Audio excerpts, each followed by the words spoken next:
Hello बच्चों, स्वागत है आप सभी का आपके अपने यूट्यूब चैनल केम गुरु अकेडमी में। तो पिछली क्लास में अपने बात की थी कैटायन एक्सचेंज के बारे में, उसकी डेफिनेशन वगैरह और आयन एक्सचेंज के बारे में। आज हमारा जो टॉपिक है वो है mechanism of cation exchange. Mechanism of cation exchange. पर उसके पहले अपने कैटायन एक्सचेंज के बारे में कुछ एक इम्पोर्टेंट बातें जो है वो देख लेते हैं। तो सबसे पहले अगर अपने बात करें कैटायन एक्सचेंज की, तो ये रिवर्सिबल प्रोसेस है। क्या है?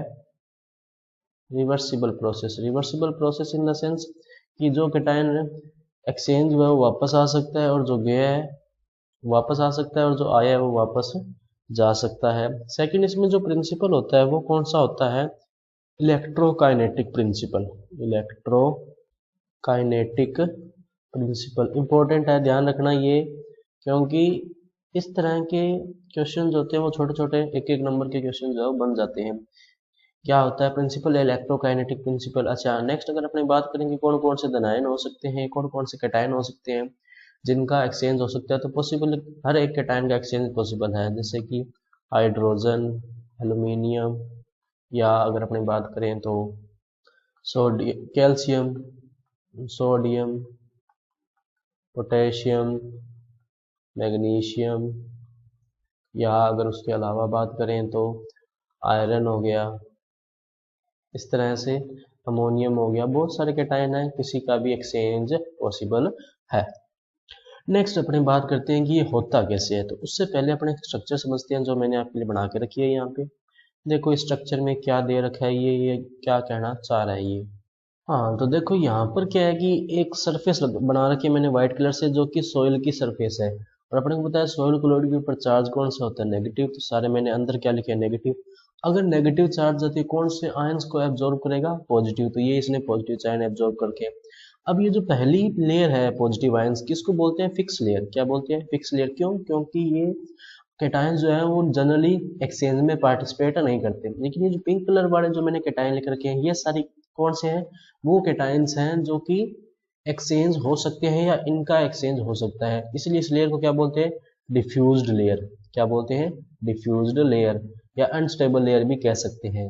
अब आप देखो कि बाकी सारे कैटायन तो सेम है, लेकिन कुछ एक पर जो मैंने सर्कल लगा रखे हैं, उसका कारण है कि जो सीधा मैंने कैटायन लिख रखा है वो कैटायन है जो एडजॉर्ब हो रखे हैं, और जिनके ऊपर मैंने सर्कल लगा रखे हैं ये वो कैटायंस हैं जिनका एक्सचेंज होगा या हो सकता है, या तो हो चुका है या हो जाएगा। ये वो वाले कैटायन है, या ये कह सकते हैं कि वो वाले कैटायंस हैं जो इलेक्ट्रोलाइट है। कौन से हैं? Electrolyte. Electrolyte in the sense कि अपने जो है वो बाद में ऐड किए इसके अंदर। और ये कौन कौन से हैं? एड्जॉर्ब्ड वाले। अब होगा क्या कि ये वाले जो कैटायन है ना, जो पिंक कलर वाले हैं या ग्रीन कलर से आगे वाले जितने भी, ये सारे जो ऑसिलेशन की स्टेट में होते हैं। किसकी स्टेट में होते हैं? ऑसिलेशन। जैसे स्प्रिंग होता है ना, एक बार जैसे खींच के छोड़ दें अपने गर्लफ्रेंड, तो एक बार वो बहुत ज्यादा क्लोज आ जाते हैं, एक बार बहुत ज्यादा दूर चले जाते हैं। इसी तरह ये भी क्या होते हैं?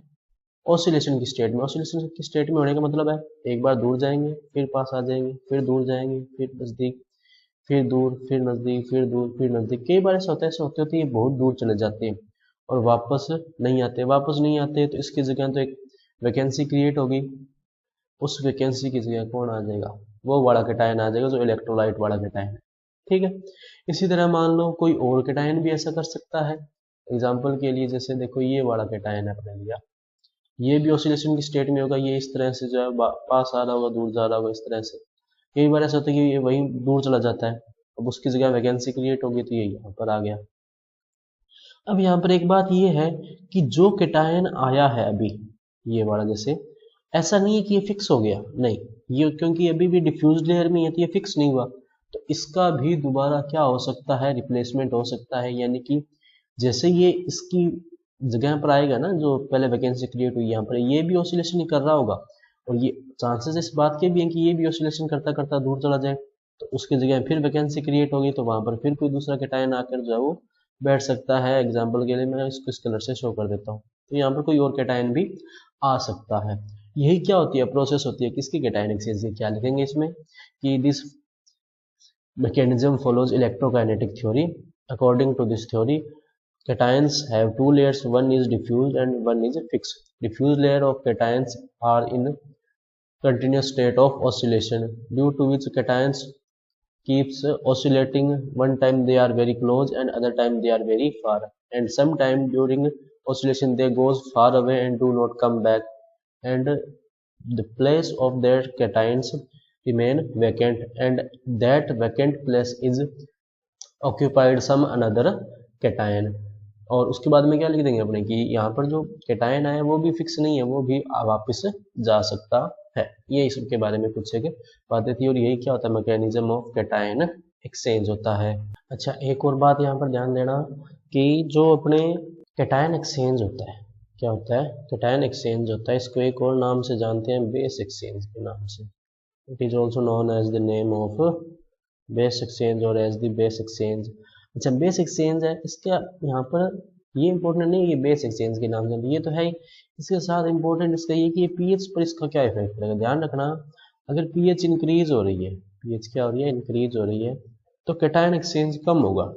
क्या होगा, सॉरी इंक्रीज होगा। क्या होगा, इंक्रीज होगा। क्यों होगा इंक्रीज, क्योंकि अपने इसको किस नाम से जान रहे हैं, base exchange. Base exchange mean जिस साइड बेसिक नेचर इंक्रीज होगी उस साइड कैटायन एक्सचेंज भी इंक्रीज होगा। तो पीएच अगर इंक्रीज हो रही है तो बेसिक नेचर इंक्रीज हो रही है, तो बेस एक्सचेंज भी क्या होगा, इंक्रीज होगा। इसी तरह अगर पीएच क्या हो रही है, डिक्रीज हो रही है, तो बेस एक्सचेंज भी क्या होगा, डिक्रीज होगा, क्योंकि बेसिक नेचर क्या हो रही है, डिक्रीज हो रही है। नेक्स्ट अगर अपने इसमें बात करें तो वो आता है एनायन एक्सचेंज। क्या आता है, एनायन एक्सचेंज। अच्छा, एनायन एक्सचेंज के बारे में बहुत ज़्यादा डिटेल उसने दे नहीं रखी, लेकिन पहली बात तो डेफिनेशन है, तो डेफिनेशन क्या लिखेंगे एनायन एक्सचेंज की, the exchange of anions, exchange of anions is known as anion exchange. अच्छा, होगा कहाँ पर, ये सोयल सरफेस के ऊपर। इससे इंपॉर्टेंट तो इसमें आता है एनायन एक्सचेंज। अच्छा, कौन कौन से आयंस होते हैं एनायन एक्सचेंज में, वो देखो, ये होता है जैसे सल्फेट आयन हो गया, या कार्बोनेट आयन हो गया, बाइकार्बोनेट आयन हो गया, क्लोराइड आयन हो गया। इसके अलावा इसमें बहुत सारे हैं, जैसे नाइट्रेट आयन हो गया, या H2PO4 जो सुपरफास्फेट में होता है, HPO4 माइनस 2। ये कुछ एक एनायंस है जो एनायन एक्सचेंज में पार्टिसिपेट करते हैं। उसके अलावा दो तीन बातें और अपने को ध्यान में रखनी है, क्या, एनायन एक्सचेंज को किस नाम से जानते हैं, एसिड एक्सचेंज के नाम से। किस नाम से जानते हैं, एसिड एक्सचेंज के नाम से जानते हैं किसको, एनायन एक्सचेंज को। अच्छा, इसमें और दो चार बातें हैं, क्या, कि एनायन एक्सचेंज होता है, अब एसिड एक्सचेंज अपने बोल रहे हैं, एसिड एक्सचेंज मतलब जिस साइड एसिडिक नेचर इंक्रीज होगी उस साइड एनायन एक्सचेंज भी क्या होगा, इंक्रीज होगा। अब अपने को पता है कि अगर पीएच इंक्रीज होती है, पीएच क्या होती है, इंक्रीज होती है, तो एसिडिक नेचर डिक्रीज हो जाती है, क्योंकि पीएच लेस होने पर एसिडिक नेचर इंक्रीज होती है। तो इसका मतलब पीएच अगर इंक्रीज हो रही है तो एसिडिक नेचर इंक्रीज हो रही है, इसका मतलब एनायन एक्सचेंज भी क्या होगा, डिक्रीज होगा। इसी तरह अगर पीएच डिक्रीज होगी तो एसिडिक नेचर इंक्रीज हो रही है, तो एनायन एक्सचेंज भी क्या होगा, इंक्रीज होगा। तो यहाँ से अपने एक कंक्लूजन क्या निकाल सकते हैं कि एनायन एक्सचेंज जो होता है, एनायन एक्सचेंज जो होता है वो पीएच के इन्वर्सली प्रोपोर्शनल होता है। यानी कि अगर एनायन एक्सचेंज इंक्रीज होगा, अगर पीएच डिक्रीज होगी तो, और पीएच अगर इंक्रीज होगी तो एनायन एक्सचेंज क्या होगा, इंक्रीज होगा। मतलब पीएच अगर कम हो रही है, पीएच डिक्रीज होगी तो एनायन एक्सचेंज इंक्रीज होगा, और अगर पीएच डिक्रीज हो रही है तो एनायन एक्सचेंज क्या होगा, इंक्रीज होगा। नेक्स्ट इसमें बात करें अपने, तो वो आता है कैटायन एक्सचेंज कैपेसिटी। क्या आती है, कैटायन एक्सचेंज कैपेसिटी। ये इंपॉर्टेंट है, अभी ध्यान रखना, कैटायन एक्सचेंज कैपेसिटी, इसको शॉर्ट में बोलते हैं CEC। कैटायन एक्सचेंज कैपेसिटी का इन जनरल अगर मीनिंग अपने देखें ना, तो इन जनरल इसका मीनिंग होता है capacity of a soil, capacity of soil to exchange the cations, exchange the cations. ये सॉइल की कैपेसिटी होती है कैटायंस को एक्सचेंज करने की। अच्छा, डेफिनेशन, प्रॉपर डेफिनेशन की अगर अपनी बात करें तो वो देखो क्या होगी। Proper definition, adsorption capacity, total quantity of hydrogen ion adsorbed by 1 kilogram of dry soil 1 kilogram of dry soil। इसको क्या कहते हैं, कैटायन एक्सचेंज कैपेसिटी कहते हैं, यानी कि 1 किलोग्राम ड्राई सोइल जितने हाइड्रोजन आयन को एड्जॉर्ब कर सकती है उसको क्या कहते हैं, cation exchange capacity. Hydrogen ion, और यहाँ पर मैं एक और वर्ड ऐड करना चाहूँगा ब्रैकेट लगा के, और इक्विवेलेंट कैटायंस। अच्छा, इक्विवेलेंट कैटायन का क्या मतलब हुआ यहाँ पे? इक्विवेलेंट कैटायन का मतलब है कि जैसे हाइड्रोजन आयन है, एग्जांपल के लिए देखना, हाइड्रोजन आयन है अगर मेरे पास, एक मेरे पास मैग्नीशियम आयन है, एक मेरे पास एल्यूमिनियम आयन है, और एक मेरे पास मान लो सोडियम आयन है। तो देखो, जितने सोडियम एड्जॉर्ब होंगे, सुनना ध्यान से, जितने सोडियम एड्जॉर्ब होंगे उतने ही हाइड्रोजन होंगे। कहने का मतलब हाइड्रोजन मान लो 10 या मान लो हाइड्रोजन जो है वो 30 एब्जॉर्ब हो रहे हैं। हाइड्रोजन कितने एब्जॉर्ब हो रहे हैं? 30। तो सोडियम भी कितने एब्जॉर्ब होंगे? 30। लेकिन मैग्नीशियम वाले कितने एब्जॉर्ब होंगे? क्यों? अच्छा, सेम एब्जॉर्ब क्यों हो रहे हैं? क्योंकि हाइड्रोजन के ऊपर भी +1 है और सोडियम के ऊपर भी क्या है? +1। तो +1 जिनके ऊपर आवेश समान है उनकी संख्या भी समान रहेगी। अब मैग्नीशियम के ऊपर आवेश क्या? +2। तो हाइड्रोजन जैसे 30 एब्जॉर्ब हो रहे थे तो मैग्नीशियम वाले कितने एब्जॉर्ब होंगे? 30/2 यानी कि 15। एल्यूमिनियम वाले कितने एब्जॉर्ब होंगे? 30/3 यानी कि 10। तो यहाँ पर ये जो इक्विवेलेंट वर्ड है इसका मतलब ये है कि कैटायन चेंज होगा तो डिपेंडिंग कि उसके ऊपर चार्ज क्या है, उनके नंबर्स जो होते हैं वो चेंज हो सकते हैं, लेकिन सी जो है वो सेम रहेगी। अपने रेफरेंस जो है वो किसको लिया है? हाइड्रोजन आयन को। अदर कैटायंस जैसे जैसे चेंज होते जाएंगे अकॉर्डिंग टू देयर चार्ज उसके नंबर्स जो होते हैं वो कम या ज़्यादा हो सकते हैं, लेकिन सी जो है वो सेम रहेगी। अच्छा, नेक्स्ट इसमें जो है कुछ कई बार क्वेश्चन पूछा जाता है। क्वेश्चन आता है कि if a soil has CEC means cation exchange capacity of let's say 6.8 centimole kg inverse। अच्छा, एक और चीज यहाँ पर देखो अपने मिस कर दी, क्या? इसकी यूनिट क्या होती है? यूनिट ऑफ CEC, तो यूनिट ऑफ CEC ध्यान रखना ये होती है सेंटीमोल केजी इनवर्स, और आप इसको ऐसे भी लिख सकते हो सेंटीमोल पर केजी। दोनों में से कोई भी आप लिख सकते हो, दोनों ही चल जाएगा। और मैं यहाँ पे लिख भी देता हूँ क्या है इसका मतलब। इसका मतलब है सेंटीमोल किलोग्राम इनवर्स।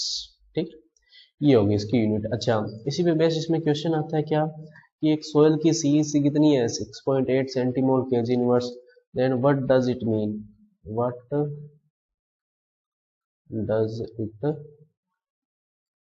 इसका मतलब क्या हुआ? इसका मतलब सिंपल सा है क्या कि 1 किलोग्राम अगर सोयल लेंगे अपने, 1 kilogram soil can absorb 6.8 centimole hydrogen ion, that's it.